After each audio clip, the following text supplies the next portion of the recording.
Hello student, সবাইকে স্বাগত আমার চ্যানেল তৃষা সলিউশনে। আজকের ভিডিওতে আমি তোমাদের সাথে আলোচনা করব লীলা মজুমদারের লেখা মাকু এই পাঠ্য বইয়ের অনুশীলনীর সমস্ত প্রশ্ন উত্তরগুলো। প্রথমেই রয়েছে অতি সংক্ষিপ্ত উত্তর দাও, মানে ওই 10 থেকে 25টি শব্দের মধ্যে উত্তর দিতে হবে। চলো ভিডিওটি শুরু করা যাক। প্রথম প্রশ্ন, আম্মা কে ছিলেন? উত্তর হবে সোনাটিয়ার বাবার বাল্যকালের ধাত্রীমা হলেন আম্মা। তাদের বাবা তাকে আইমা বলতেন, তাই সোনাটিয়া আম্মা বলে। দুইয়ের প্রশ্ন, সং কে সে বনের মধ্যে কি করছিল? উত্তর হবে অর্ধেক নীল আর অর্ধেক লাল পোশাক পরিহিত সার্কাস পার্টির লোক হলো সং। সে সার্কাসে খেলা দেখাতো।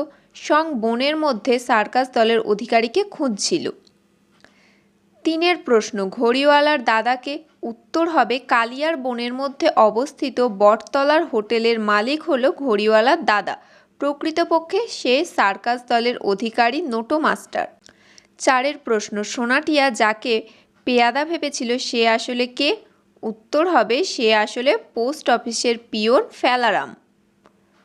পাঁচের প্রশ্ন, যে চাবি দিয়ে টিয়া মাকুকে চালু করেছিল সেটা আসলে কি ছিল? উত্তর হবে টিয়া আসলে তার মায়ের রূপোর সিঁদুর কাঠি দিয়ে মাকুকে চালু করেছিল, চাবির মতো ব্যবহার করে। ছয়ের প্রশ্ন, জাদুকর সোনাটিয়াকে কি দিয়েছিল? উত্তর হবে জাদুকর সোনাটিয়াকে গলায় রেশমি ফিতে বাঁধা দুটো খরগোশ দিয়েছিল। সাতের প্রশ্ন, পিসেমশাই কি চাকরি করতেন? উত্তর হবে পিসেমশাই পুলিশ বাহিনীতে চাকরি করতেন। আটের প্রশ্ন, স্বর্গের শুরুয়া কেমনভাবে রান্না করতে হয়? উত্তর হবে হোটেলওয়ালা হাঁড়িতে নিজের গোঁফ দাড়ি ফেলে শুরুয়ার সঙ্গে তা ফুটিয়ে নাড়তে থাকে, পরে কাঠের হাতার মাধ্যমে দাড়ি গোঁফ তুলে নেয়। এভাবেই স্বর্গের শুরুয়া রান্না করা হতো। পরের প্রশ্নে বলা হয়েছে সংক্ষিপ্ত উত্তর দাও। শব্দ সংখ্যা 50 থেকে 100।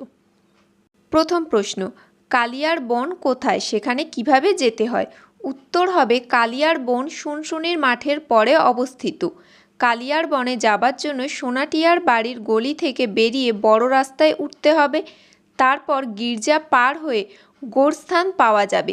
গোরস্থানের পর শুনশুনির মাঠ। শুনশুনির মাঠ অতিক্রম করলেই কালিয়ার বন পাওয়া যাবে। দ্বিতীয় প্রশ্ন, ঘড়িওয়ালার হ্যান্ডবিলে কি লেখা ছিল সংক্ষেপে লেখো। তোমরা প্রত্যেকেই তোমাদের পাঠ্য বইয়ে এই ছবিটি দেখেছো।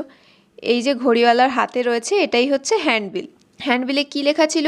উত্তর হবে ঘড়িওয়ালার হ্যান্ডবিলে লেখা ছিল মাত্র 25 পয়সা, অদ্ভুত, অত্যাশ্চর্য, মাকু দি গ্রেট, অভাবনীয় দৃশ্য দেখে যান। কলের মানুষ চলে ফেরে, কথা কয়, অঙ্ক কষে, টাইপ করে, সেলাই কল চালায়, হাতুড়ি পেটে, রান্না করে, মশলা বাটে, বাসন ধোয়, ঘর মোছে, হারানো জিনিস খুঁজে দেয়, নাচে, গান গায়, সাইকেল চাপে, দোলনা ঠেলে, পরীক্ষায় প্রশ্নের জবাব দেয়। তিনের প্রশ্ন, মাকুর চাবি কতদিনের জন্য ঘড়িওয়ালা দিয়েছিল, তারপর কি হবার কথা? উত্তর হবে ঘড়িওয়ালা 1 বছরের জন্য মাকুর চাবি দিয়েছিল। 1 বছর পর মাকুর চাবি ফুরিয়ে যাবে এবং সে নেতিয়ে পড়বে। তখন চোর ডাকাতের দল এসে মাকুর সব কলকবজা খুলে নিয়ে চলে যাবে। তখন মাকু শেষ হয়ে যাবে। চারের প্রশ্ন, হোটেলওয়ালাকে কেমন দেখতে, সে সোনাটিয়াকে কিভাবে সাহায্য করেছিল? তোমরা সকলেই পাঠ্য বইতে হোটেলওয়ালার ছবি দেখেছো, তাহলে উত্তর কি হবে? উত্তর হবে হোটেলওয়ালার মুখ ভর্তি ছাই রঙের দাড়ি এবং ঝুলো গোঁফ ছিল। প্রথমে দেখলে মনে হবে সে যেন ধোপার বাড়ি থেকে ফিরছে। সে সোনাটিয়াকে বাসন মাজা এবং কাপড় কাচার বিনিময়ে তার গেছো হোটেলের মধ্যে থাকতে দিয়েছিল, আর খাবার জন্য সে তাদের হাতরুটি আর স্বর্গের শুরুয়া দিয়েছিল। পাঁচের প্রশ্ন, সং কেন সপ্তাহে 3 বার পোস্ট অফিসে যেত? উত্তর হবে সং একটা লটারির টিকিট কেটেছিল। লটারি একবার জিতে গেলে সে একসঙ্গে অনেক টাকা পাবে এবং রাতারাতি বড়লোক হয়ে যাবে। সেই লটারির খবর আনতে সং সপ্তাহে 3 বার পোস্ট অফিসে যেত। ছয়ের প্রশ্ন, সঙের লটারির টিকিটের আধখানা হোটেলওয়ালা কিভাবে হারিয়েছিল? উত্তর হবে সং তার কাটা লটারির টিকিটের আধখানা হোটেলওয়ালাকে দিয়েছিল রেখে দেবার জন্য। হোটেলওয়ালা সেই আধখানা টিকিট তার কানে গুজে রেখেছিল। সেটা কান থেকে কখন পড়ে গেছে সে জানতো না, ফলে সেটা সে খুঁজে পায়নি। এইভাবেই সং তার লটারির টিকিটের আধখানা হারিয়ে ফেলেছিল। 7 প্রশ্ন, বাঘ ধরার বড় ফাঁদ কীরকম দেখতে? উত্তর হবে কালিয়ার বনে এককালে লোকেরা বাস করত। গাঁয়ের লোকেরা বাঘ ধরার জন্য একটি ফাঁদ পেতেছিল। মাটিতে একটি গভীর গর্ত খুঁড়ে রাখা ছিল, তার উপর কাঠকুটো লতা পাতা দিয়ে ঢাকা দেওয়া থাকতো। শস্য খাবার জন্য শুয়োর এলে তাতে পড়ে যেত। এখন ফাঁদের মুখটা লতা পাতায় ঢেকে যাওয়ায় অসাবধান হয়ে কেউ পা বাড়ালেই পড়ে যাবে, তাই হোটেলওয়ালা সাবধান করার জন্য সেখানে একটা খুঁটি পুঁতে রেখেছে। জাদুকরের মতে ওটা বাঘ ধরার ফাঁদ নয়, শুয়োর ধরার। 8 প্রশ্ন, হোটেলওয়ালা আসলে কে? উত্তর হবে সার্কাস দলের অধিকারী আসলে হোটেলওয়ালা। সে সার্কাসের মাঠ ভাড়া, তাঁবু আর গ্যাস বাতির দাম শোধ করতে পারেনি, সেজন্য সে পালিয়ে হোটেলওয়ালার ছদ্মবেশ নিয়ে বটতলায় সরাইখানার মালিক সেজে আছে। 9 প্রশ্ন, মাকুকে কে দম দিয়ে আবার চালু করলো, কিভাবে? উত্তর হবে টিয়া মাকুকে আবার দম দিয়ে চালু করেছিল।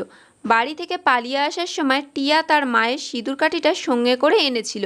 মাকুর পিঠের ওপর চাবি ঢোকানোর একটা গর্ত ছিল, সেই গর্তে কাঠি ঢুকিয়ে টিয়া মাকুকে দম দিয়েছিল। 10 প্রশ্ন, সঙের লটারির টিকিটের আধখানা কিভাবে খুঁজে পাওয়া গেল? উত্তর হবে সং তার লটারির টিকিটের আধখানা হোটেলওয়ালার কাছে রাখতে দিয়েছিল। হোটেলওয়ালার কাছ থেকে সেটি হারিয়ে যায়। পিয়ন সঙের লটারি জিতে যাবার খবর আনে। তখন সোনা সঙের কাছ থেকে টিকিটের আধখানা অংশ দেখে মাকুকে দম দেবার চাবিটা পুটুলি থেকে বের করে নেয়। তারপর চাবির গায়ের গোলাপি মোড়ক খুলে দেখা গেল সেটা লটারির টিকিটের আধখানা অংশ। এইভাবেই লটারির টিকিটের আধখানা খুঁজে পাওয়া গেল। আজকের ভিডিওটি এখানেই শেষ করলাম। ভিডিওটি ভালো লাগলে অবশ্যই একটি লাইক করে দিও, আর এরকম আরও অনেক ভিডিও পেতে চ্যানেলটিকে সাবস্ক্রাইব করে পাশে থেকো।